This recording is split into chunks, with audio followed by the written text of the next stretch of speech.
al Día.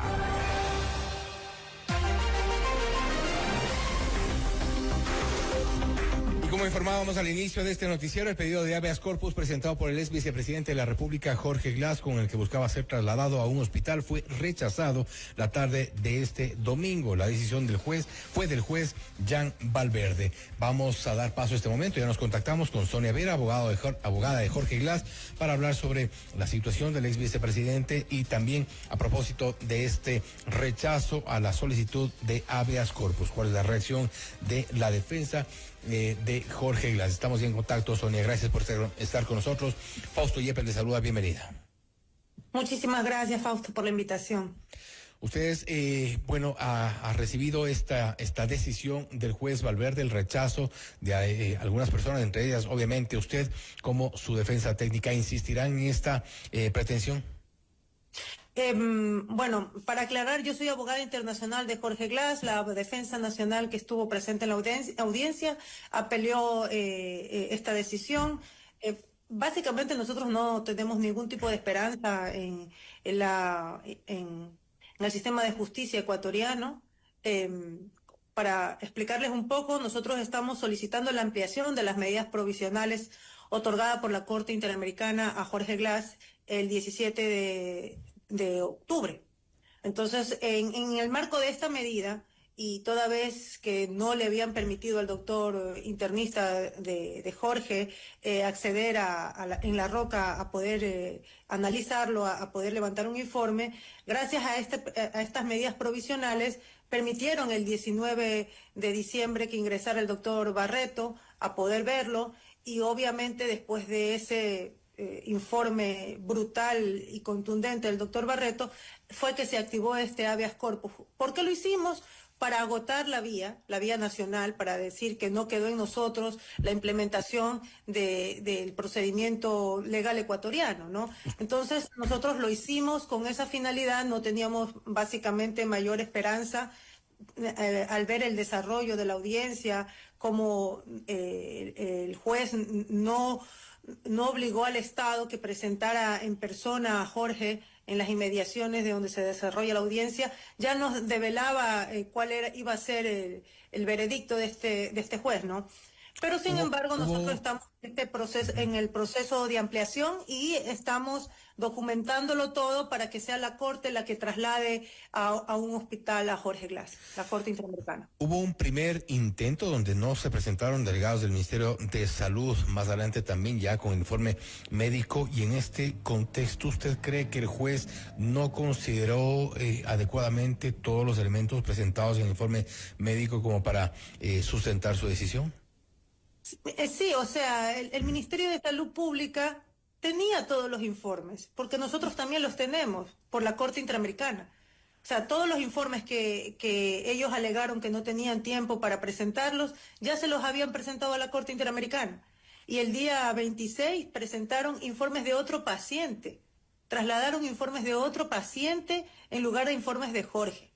Entonces, esto no es un tema de que no hubo coordinación, no. Realmente lo que se pretendía era dilatar y seguir dilatando la tortura en contra de Jorge Glass.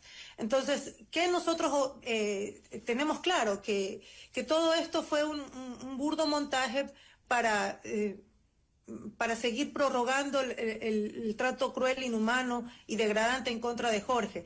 Es muy importante que se sepa, quien tenía la legitimación pasiva dentro de este proceso era la SNAI. La SNAI es el custodio, no el Ministerio de Salud Pública.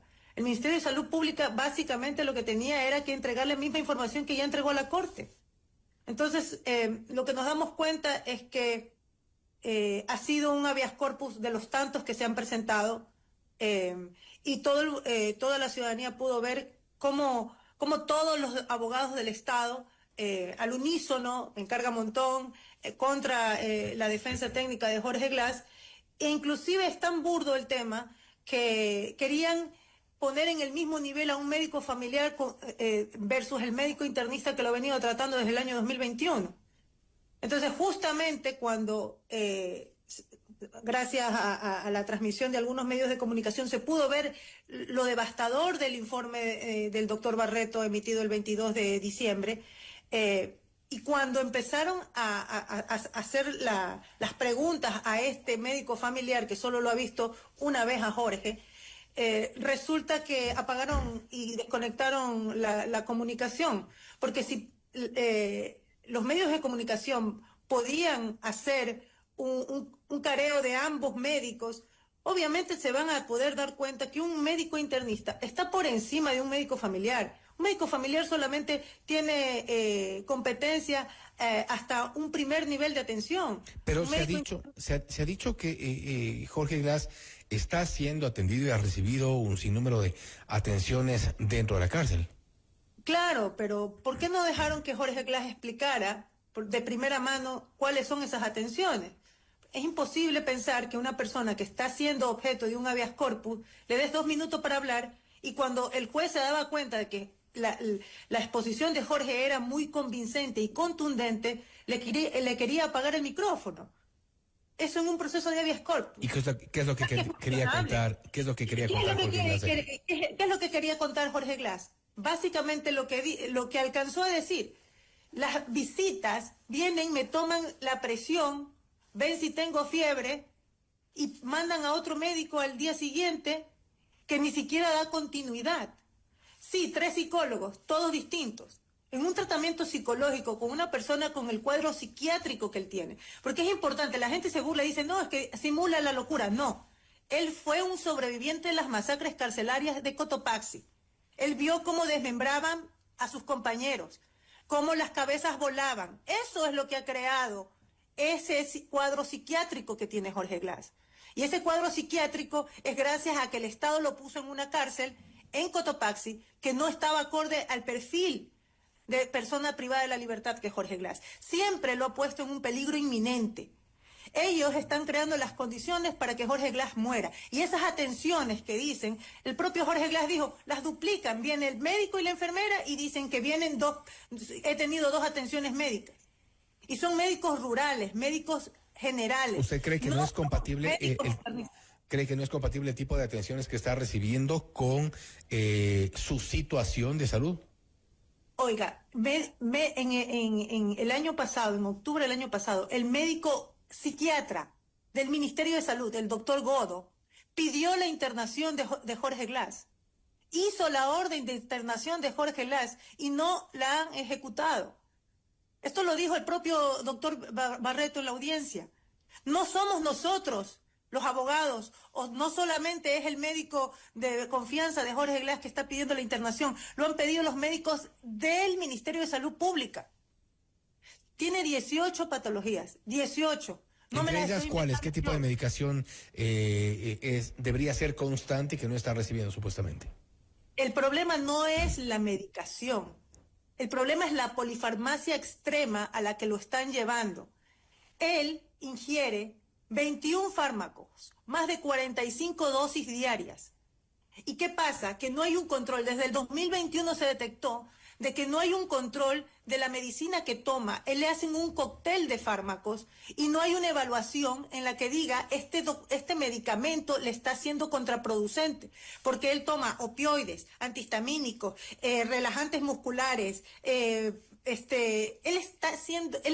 un paciente farmacodependiente. Si mañana le quieres quitar una medicina, le puede crear una crisis de ansiedad y puede morir. Ese es el nivel de Jorge Glass. Y encima de todo esto, no tiene agua potable. Lo que tiene, no le dan acceso a agua filtrada. O sea, tiene que tomar agua de la llave. ¿Usted sabe lo que es que te manden a tomar agua de la llave en la costa ecuatoriana? Y peor en Santa Elena, donde el agua es salobre, no hay agua potable.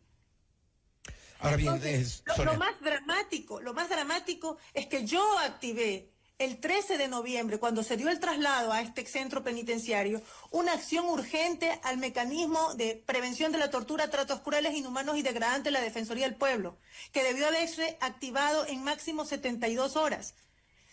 Al mes, el 11 de diciembre hacen una visita. No la hace el mecanismo, la hace un ente administrativo, un secretario misional que no tiene competencias para la activación del mecanismo de la prevención de la tortura. y hace una visita de la mano del Ministerio del Interior. Y no le pregunta a Jorge Glass cuáles son sus condiciones de víctima de presunta tortura. No, va del lado de su carcelero, del cual estamos denunciando que está está torturando a mi defendido. Y le pregunta, oiga, ¿usted está torturando a Jorge Glass? Y ellos le dicen, no. Y todo el informe de la Defensoría del Pueblo dice, el director señala, el director indica. Y nunca habla con Jorge Glass. Según ese informe, hay camillas, hay ambulancia, hay alimentación. A Jorge Glass le han reducido el 70% de las porciones de alimentación, tanto así que tiene desnutrición. Ahora, Sonia, ya para cerrar, se nos va el tiempo. ¿Qué recursos legales van a activar luego de esta negativa? Entiendo que usted es abogada internacional, pero ¿en el país hay recursos todavía? Sí, ellos apelaron, como les dije, ellos apelaron en la audiencia. A la negativa, ¿sí? Sí, ellos apelaron en la audiencia y nosotros estamos en el proceso de ampliación de medidas provisionales. Entonces tenemos la total confianza de que todo lo que pasó el día de ayer nos sirve a nosotros de prueba para demostrar que en Ecuador no existe independencia judicial y que un caso tan grave como el de Jorge no tienen la mínima humanidad para trasladarlo a un hospital. No estamos pidiendo la liberación, estamos pidiendo que tenga acceso a un centro hospitalario, que puedan evaluarlo, que puedan ver esta polifarmacia extrema a la que está siendo llevado Jorge Glass. Entonces, nosotros estamos en el proceso internacional de la mano de la estrategia nacional. Gracias a esta coordinación es que hemos podido tener 10 pronunciamientos internacionales a favor de Jorge Glass a nivel internacional. Gracias nuevamente, Sonia, por su tiempo y gracias por haber estado con nosotros. Muchas gracias. Hemos estado en diálogo con Sonia Vera, abogada de Jorge Glass, hablando sobre la situación del ex vicepresidente que permanece detenido en la cárcel del Encuentro, cumpliendo varias condenas. Jorge Glass no saldrá de la cárcel tras la negativa de un juez al pedido de habeas corpus. Esto es Notimundo al Día, siempre bien informados.